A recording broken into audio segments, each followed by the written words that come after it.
kelompok yang membatalkan nasab Ba'alawi yang dilanggar dua.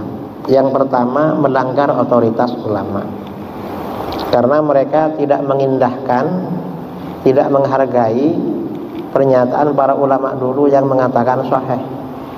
Para ulama bilang sahih, kita ini ikut ulama dalam masalah ini, karena ulama dulu lebih soleh daripada orang sekarang. Yang sekarang banyak terkontaminasi uang haram, akhirnya yang keluar dari mulutnya ajaran yang tidak benar.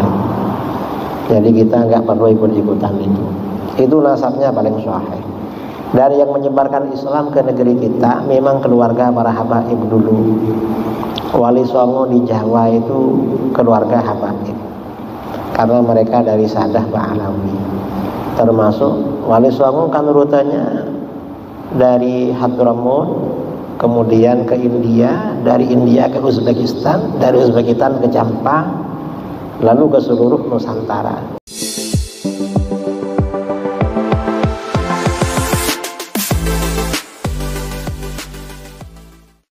Assalamualaikum warahmatullahi ta'ala wabarakatuh. Sampai kapanpun rasanya Ustadz Idrus Romli akan terus meyakini kalau penyebar agama Islam di Nusantara adalah Wali Songo, tetapi nasab daripada Wali Songo itu disambungkan kepada nasab jalur Ba'alawi.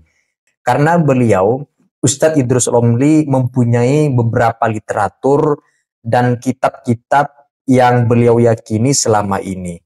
Sebagai pembela Sadah Ba'alawi, beliau, Ustadz Idrus Romli, ketika ditanya oleh salah seorang jamaah tentang kesohihan Ba'alawi, beliau menjawab bahwa nasab Sadah Ba'alawi itu adalah sohih berdasarkan kepada ijma' para ulama. Setidaknya beberapa waktu yang lalu ketika saya mencoba untuk kemudian mendeteksi pendapat dari Gus Idrus Romli yang mengatakan ijma' para ulama, ternyata beliau juga menyandarkan kepada pendapat Syekh Ali Jum'ah, di mana Syekh Ali Jum'ah mengatakan bahwa nasab Sadah Ba'alawi itu sahih berdasarkan ijma' para ulama. Nah, untuk itu teman-teman, mari kita simak penjelasan komentar Gus Idrus Romli ketika ditanya mengenai nasab Wali Songo, apakah benar adanya sahih menjadi bagian dari klan Ba'alawi atau bukan. Nah, untuk itu mari kita simak dalam video berikut ini. Kita ini nggak boleh benci kepada keturunan Rasulullah, harus senang. Yang kedua, nasab habaib Ba'alawi yang ada di Indonesia, kata para ulama dulu sahih. Bahkan Ba'alawi ini termasuk keturunan Rasulullah yang nasabnya paling sahih di dunia, termasuk yang paling sahih, lebih sahih daripada yang lain. Ini di Indonesia kok ada narasi-narasi isu-isu nasabnya batal, gak benar itu. Dan ini kelompok yang membatalkan nasab Ba'alawi yang dilanggar dua. Yang pertama, melanggar otoritas ulama, karena mereka tidak mengindahkan, tidak menghargai pernyataan para ulama dulu yang mengatakan sahih. Para ulama bilang sahih, kita ini ikut ulama dalam masalah ini. Yang kedua, selain mengindahkan, mengabaikan para ulama, yang kedua ya menanamkan kebencian kepada para habaib. Dan memang nasab mereka sahih, dan itu gak boleh. Kita ini benci kepada orang yang bukan habib, itu gak boleh. Apalagi merendahkan aja, merendahkan apa, karena gak boleh. Apalagi habib, tambah gak boleh, jelas dosa besar ini. Karenanya kita gak perlu ikut-ikutan dengan narasi-narasi yang benci kepada para habaib, karena sasaran tembaknya dua, habaib dan ulama. Ulama yang mengesahkan, padahal itu ijma' ulama. Ulama yang mengesahkan juga ikut-ikutan dibenci. Apa-apaan ini namanya. Dan ini memang termasuk program Barat ya, Zionis. Dulu narasi-narasi 2015 anti Arab dengan narasi Islam Nusantara, muatannya benci bangsa Arab. Mengapa benci Arab? Karena di dalam hadis bughdul Arab nifaq, benci bangsa Arab itu kemunafikan. Mengapa? Karena tujuan utamanya nanti umat Islam itu biar tidak suka kepada Rasulullah SAW. Rasulullah itu dari Arab.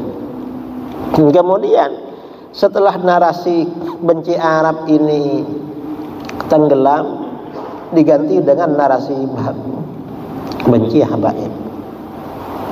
Kita gak boleh begitu. Dan ini pengaruhnya luar biasa, pengaruhnya narasi anti habaib. Dan memang ya yang bawa-bawa ya pakai sorban ya, dipanggil kiai, dipanggil gus, ya macam-macam lah. Tapi kiai gus sekarang ini hati-hati, walaupun dipanggil kiai, dipanggil gus, dipanggil ustadz, hati-hati. Kalau yang disampaikan nggak sama dengan ulama-ulama dulu, sebaiknya tinggalkan. Karena ulama-ulama dulu lebih soleh daripada orang sekarang. Yang sekarang banyak terkontaminasi uang haram. Akhirnya yang keluar dari mulutnya ajaran yang tidak benar. Jadi kita nggak perlu ikut-ikutan itu. Itu nasabnya paling sahih.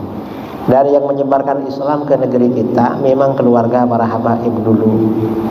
Wali Songo di Jawa itu keluarga habaib, karena mereka dari Sadah Ba'alawi. Termasuk Wali Songo kan rutenya dari Hadramaut, kemudian ke India, dari India ke Uzbekistan, dari Uzbekistan ke Jampang, lalu ke seluruh Nusantara. Di Jawa dipanggil Wali Songo. Sebenarnya sampai ke Indonesia Timur itu satu keluarga. Saudara Kesultanan Ternate itu masih keluarganya Wali Songo. Kemudian yang di Aceh juga begitu, satu rukun keluarga dulu, kalau dilihat di sejarah itu. Dan ini mau dibilang ternyata bukan sayyid atau bukan apa, itu narasi modern. Kita hati-hati saja. Baik Ustadz Idrus Romli maupun Kiai Qurtubi dan Ustadz Wafi, tiga orang ini paling depan menjawab argumen-argumen penentang nasab dari timnya Kiai Haji Imaduddin. Selalu narasi dari ketiga tokoh ini membenarkan Sada Ba'alwi sebagai bagian dari zuriyah baginda Nabi. Karena mereka berpegang teguh terhadap kitab-kitab yang dibacanya selama ini, yang dianggap paling muktabar, paling muktamad, pendapat-pendapat ulama yang dipegangnya sebagai hujah untuk melawan argumen timnya Kiai Imaduddin yang menentang nasab Sada Ba'alawi. Dan kitab-kitab yang mereka miliki dianggap paling otoritatif, sehingga itu layak untuk terus dikemukakan sebagai penguat daripada pembenaran nasab Sada Ba'alawi sebagai bagian dari zuriyah baginda Nabi. Tetapi sebaliknya, timnya Kiai Haji Imaduddin juga mempunyai kitab-kitab dan manuskrip dokumen-dokumen klasik yang dipegangnya untuk menegasikan nasab Ba'alwi dan klaim bahwa Wali Songo adalah Ba'alwi.